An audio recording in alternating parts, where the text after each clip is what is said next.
ఇవాళ మన స్టూడియోలో ప్రముఖ ఆధ్యాత్మికవేత్త ఆస్ట్రోన్యూమరాలజిస్ట్ శ్రీమతి జయప్రద గారు ఉన్నారు. మేడంతో మాట్లాడదాం. మేడం నమస్కారం. మేడం నమస్తే అమ్మా. శ్రీమాత్రే నమః. మేడం, ఫిబ్రవరి మాసంలో కుంభరాశి వారికి ఎలాంటి ఫలితాలు ఉండబోతున్నాయి, గ్రహస్థితి ఎలా ఉంది, ఎలాంటి రెమెడీస్ చేసుకుంటే బాగుంటుంది అంటారు? తప్పకుండా కుంభరాశి వాళ్ళకి చాలా అనుకూలంగా చాలా యోగాలు కనిపిస్తున్నాయి.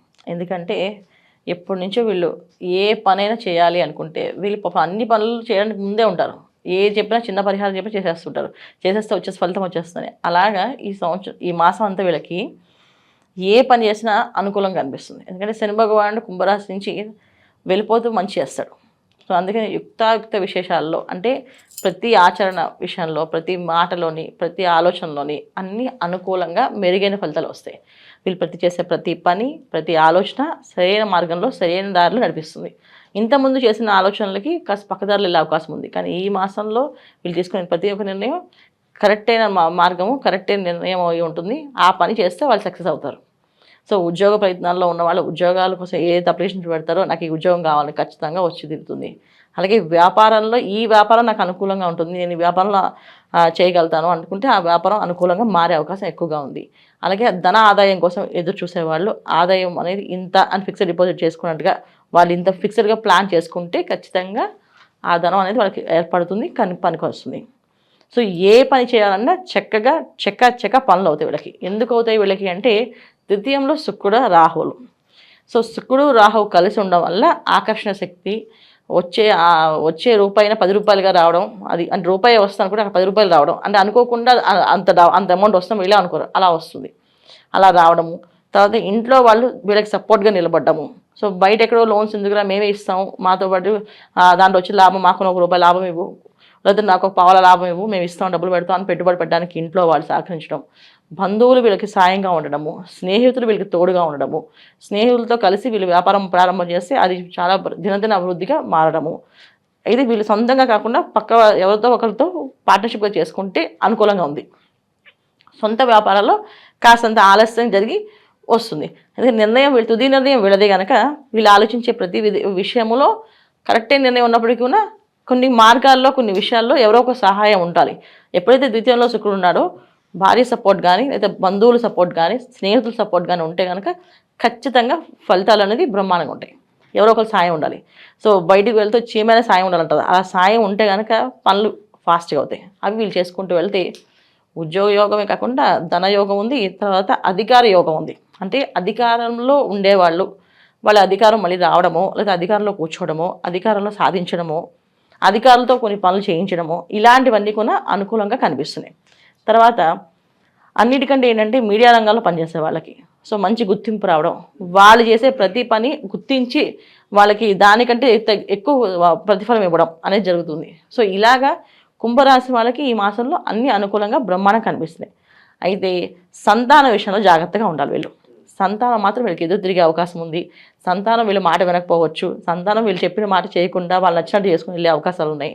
సంతానంలో కాస్తంత విరోధాలు, సంతానంతో కాస్త వాదన, సంతానంతో కాస్త ఇబ్బందులు అనేది ఖచ్చితంగా కనిపిస్తున్నాయి. అన్నిటికంటే మొదటి సంతానంతో కాస్తంత ఇబ్బంది, అస్సలు మాట వినకపోవడము, వాళ్ళు చెప్పింది చేసుకుంటూ వెళ్ళడం, ఇవి జరుగుతాయి. ఇది ఒక్క అశాంతి వీళ్ళకి తప్ప మిగతా అన్ని బాగానే ఉంది. సంతానం కోసం ఎదురు చూసే వాళ్ళకి సంతాన యోగం అనేది ఈ మాసంలో వీళ్ళకి మళ్ళీ నీరసంగా నిరాశకి మిగిలిస్తుంది పాపం. సో సంతానం లేని వాళ్ళకి సంతాన భాగ్యం అనేది కష్టంగా ఉంది. సంతానం ఉన్నవాళ్ళు, చిన్నపిల్లలు ఉంటే వాళ్ళకి అనారోగ్య సమస్యలు అనేది వచ్చే అవకాశం ఉంది. పెద్దవాళ్ళు ఉంటే మాట వినకుండా ఇబ్బంది పెట్టే అవకాశం ఉంది. సో ఇలాంటి అశాంతి అనేది తప్ప మిగతా అన్ని రంగాల్లో, అన్ని విషయాల్లో విజయాలు సాధిస్తున్నారు. తర్వాత కోర్టు సమస్యలు ఉన్నా, కోర్టుకు సంబంధించిన విషయాల్లో, ఆ సంబంధించిన ఆస్తుల విషయంలో అన్నీ కూడా వీళ్ళకి ఫేవర్గా వచ్చే అవకాశము, వీళ్ళ ఆస్తి వీళ్ళకి రావడం, ధర్మ మార్గంగా వీళ్ళకి రావాల్సింది ఏది ఉన్నా సరే అవన్నీ వస్తాయి. అధర్మంగా చేస్తే మాత్రం రావు. అధర్మంగా కావాలని కేసు వేసి అది ఏదో మనకి గెలుద్దాం అనుకుంటే మాత్రం ఖచ్చితంగా గెలవరు, రాదు. ఎందుకంటే ఇక్కడ కుంభరాశి శని భగవాన్ ఉన్నాడు. శని భగవాన్ అంటే కర్మకారకుడు. మనం ఏ పని చేసినా అది ధర్మం అయితే ఖచ్చితంగా అనుకూలంగా మారుతుంది, అధర్మం అయితే ఖచ్చితంగా ఖండిస్తాడు. సో అది మంచి పనులు అయితే చక్కగా చేసుకోవచ్చు. అలాగే వ్యాపారంలో మంచి వ్యాపారాలు అయితే అనుకూలమే. మోసం చేసే వ్యాపారాలు కానీ, మోసగించే వ్యాపారాలు చేస్తే మాత్రం రానివ్వదు. బాగుంది, గుర్తింపు ఉంది కదా అని చెప్పేసి ఈ వ్యాపారాలకి అనుకూలత కాదు. మంచి వ్యాపారాలకి, మామూలు పెట్టుబడి పెట్టే వ్యాపారాలకి అనుకూలత ఉంది. సో ముఖ్యంగా ఏంటంటే శని భగవాన్ ఉన్నప్పుడు కుంభరాశిలో ఏ పని చేసినా అది ధర్మబద్ధంగా ఉండాలి. లేదా మనం కష్టపడి పనిచేసే తత్వమే ఉండాలి. అంటే పొద్దున్న లేచి దేవుని నమస్కారం, పూజ, పునస్కారమో ఏదో చేసుకొని ప్రారంభం చేయాలి. అప్పుడే అది అనుకూలంగా మారుతుంది. లేకపోతే కాస్త ఇబ్బంది పెట్టి తిప్పి లాస్ట్కి ఇస్తాడు ఆయన. ఇది ఈ కుంభరాశి వాళ్ళకి చేసుకోవాల్సిన పరిహారం. రాజకీయ సినీ ప్రముఖులకు ఎలా ఉండబోతుంది మేడం ఈ మాసం? రాజకీయ సినీ ప్రముఖులకి కాస్తంత ఇబ్బందులు ఉన్నాయి. ఎందుకంటే వీళ్ళు మాటలు స్పీడ్గా మాట్లాడితే జాగ్రత్తగా మాట్లాడాలి. ఎందుకంటే ఇక్కడ శుక్రుడు రాహు, ఎప్పుడైనా శుక్రుడు ఉన్నప్పుడు ఏమవుతుందంటే ఒక ఆకర్షణ మనిషిలో, ఇలా చూడగానే నచ్చడము, వాళ్ళ మీద ఎక్కువ ఫోకస్ పెట్టడము, ఎంత 100 మందిలో ఉన్నా సరే వీళ్ళ మీద ఫోకస్ వెళ్ళడం, ఆ ఫోకస్ వెళ్ళడం వల్ల వీళ్ళు మాట్లాడే ప్రతి మాట అది మీడియాలో రావడం. సో అప్పుడు మాట్లాడేటప్పుడు జాగ్రత్తగా మాట్లాడితే ఖచ్చితంగా మంచి ఫలితాలు ఉంటాయి. చెడుగా మాట్లాడితే చెడు ఫలితాలు ఉంటాయి. ఎందుకంటే ఇక్కడ శుక్రుడు ప్లస్ రాహు ఇద్దరు కలిసి ఉన్నారు. రాహు ఎప్పుడైతే కలిసి ఉంటాడో ఖచ్చితంగా ఏదో ఒక వ్యామోహానికి గురి చేసి ఇబ్బంది పడడానికి చూస్తారు. వాళ్ళ జన్మజాతకంలో ఒకవేళ రాహు బాగున్నట్టయితే మంచి మాటలు రావచ్చు.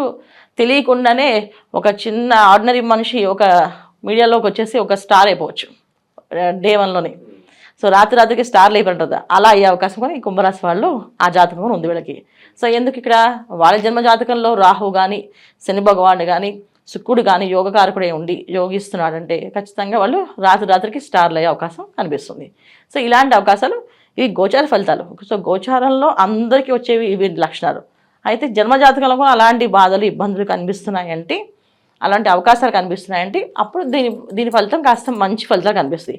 జన్మజాతకంలో కూడా బ్రహ్మాండంగా ఉంటే ఈ ఫలితం కాస్త దానికి తోడి 1000% పనిచేస్తుంది. ఇంకా మెరుగైన ఫలితాలు పొందడానికి ఎలాంటి రెమెడీస్ చేసుకుంటే బాగుంటుంది మేడం కుంభరాశి వారు? వీళ్ళకి సంతానంతో వచ్చే ఇబ్బంది తప్ప మిగతా అన్నీ అనుకూలంగా ఉన్నాయి కనుక సో దుర్గా అమ్మవారిని ఆరాధించుకోవడం, అమ్మని ఆరాధిస్తూ అమ్మకు పూజ చేసుకుంటూ దుర్గా అమ్మవారికి పూజ, సప్తశ్లోకి పారాయణ చేయడం, చండీ హోమం చేయించుకోవడము. ఇంట్లో బాట అస్సలు వినట్లేదు పిల్లలు అంటే అందరినీ కూర్చోబెట్టి ఒకరోజు చండీ హోమం చేస్తే దెబ్బకి అమ్మవారే వాళ్ళ మాట వినిపించేలా చేస్తుంది. ఈ విధంగా చేసుకోవడం. లేదా ఏదైనా గుళ్ళో చండీ హోమం జరుగుతుంటే ఆ చండీ హోమానికి వెళ్ళడము. దుర్గాదేవి ఆరాధన, దుర్గా అమ్మవారికి పూజ, మంగళవారం పూట రాహుకాలంలో దీపారాధన గుళ్ళో చేయడం వల్ల అనుకూలంగా మారుతుంది. ఇంట్లో ఉన్న సమస్యల నుంచి బయటపడే అవకాశం ఎక్కువగా ఉంది. సో 12 రాశులు అందరూ ఏంటంటే ఫిబ్రవరి మాసం అనేది చాలా అనుకూలమైన మాసం. ఎందుకంటే రవి మాసం, రవి భగవానుడు మకర రాశిలో రావడము అనేది ఒక విశేషం. సో అక్కడి నుంచి మనం తర్వాత పుష్యమాసం అయిపోయిన తర్వాత వచ్చేది మాఘమాసం. ఈ మాఘమాసంలో ప్రతి ఒక్క కార్యక్రమము 10ంతల ఫలితం వస్తుంది. చిన్న పరిహారమైనా అది పెద్ద పరిహారం కింద పెద్ద ఫలితం కింద వస్తుంది. ఒక చిన్న దీపదానం చేస్తాము, ఆ దానం అనేది 10ంతలుగా మనకు లాభం అవుతుంది. అంటే ఇంట్లో చీకటి అనేది ఉండదు. దీపదానం అంటే ఏంటి? దీపాలు దానం చేస్తే దీపం వస్తున్నారు కాదు. మన ఇంట్లో ఏ రోజు చీకటి కోణం అనేది ఉండదు, చీకటిగా ఉండరు. అంటే చీకటి కోణము అంటే ఏంటంటే చెడు పనులు చేయడం కానీ, చెడు వ్యవహారాలకు వెళ్ళడం కానీ, వ్యసనాలకి బలవ్వడం కానీ జరగదు అని అర్థం. సో దీపదానం. అలాగే అన్నదానం చేస్తే ఏంటంటే అన్నానికి లోటు ఉండదు అని అంటారు. అన్నానికి లోటు ఉండదు అంటే ఏంటంటే చాలామంది ఆహారం ఉన్నా తినలేకపోతుంటారు. సో ఎందుకు తినలేకపోతుంటే వాళ్ళకి రకమైన సమస్యలు, అజీర్తి సమస్యలు, ఏదో రోగ సమస్యలు, ఏదో ఒకటి టైంకి అన్నం తినలేకపోవడం, టైంకి వేళకి తినలేకపోవడం అది జరుగుతుంటుంది. సో ఈ అన్నదానం చేయడం వల్ల అలాంటి ప్రాబ్లమ్స్ లేకుండా బయటపడతాం. సో మాఘమాసంలో అన్నదానం, దీపదానం, తర్వాత చాలామంది నోములు, పూజలు, వ్రతాలు చేస్తుంటారు. దాంట్లో చాలామంది నోములకి పళ్ళు, పసుపు, కుంకాలు, బట్టలు, వస్త్రాలు ఇవన్నీ దానం చేస్తుంటారు. ఇవన్నీ కొని చేయడం వల్ల చాలా మంచి ఫలితాలు ఉంటాయి. అయితే ఒక్కొక్క రాశి వాళ్ళు ఏం చేసుకోవాలి అంటే మేషరాశి వాళ్ళు ఈ మాసం అంతా అన్నదానం చేస్తే చాలా మంచి ఫలితాలు. అలాగే వృషభ రాశి వాళ్ళు ఈ మాసం అంతా చక్కగా వస్త్రదానం చేస్తే చాలా మంచి ఫలితాలు. మిథున రాశి వాళ్ళు పుస్తకాలు దానం చేస్తే విద్య బ్రహ్మాండంగా సాగుతుంది. అలాగే కర్కాటక రాశి వాళ్ళు ఏదో ఒక వస్తువుని దానం చేయడం, అంటే వెండి కానీ రాగి కానీ ఏదో ఒక పాత్రను దానం చేస్తే అన్ని అనుకూలమైన ఫలితాలు కనిపిస్తున్నాయి. అలాగే సింహరాశి వాళ్ళు చక్కగా ఒక 10 మందికి చదువు విద్యాదానం చేయడం కానీ, ఒక విద్యార్థికి విద్య కట్టించడం కానీ చేయడం వల్ల మంచి ఫలితాలు ఉన్నాయి. ఇలా ఒక్కొక్క రాశి వాళ్ళు చేసుకుంటూ వెళ్తే అన్ని అనుకూలమైన ఫలితాలు కనిపిస్తున్నాయి.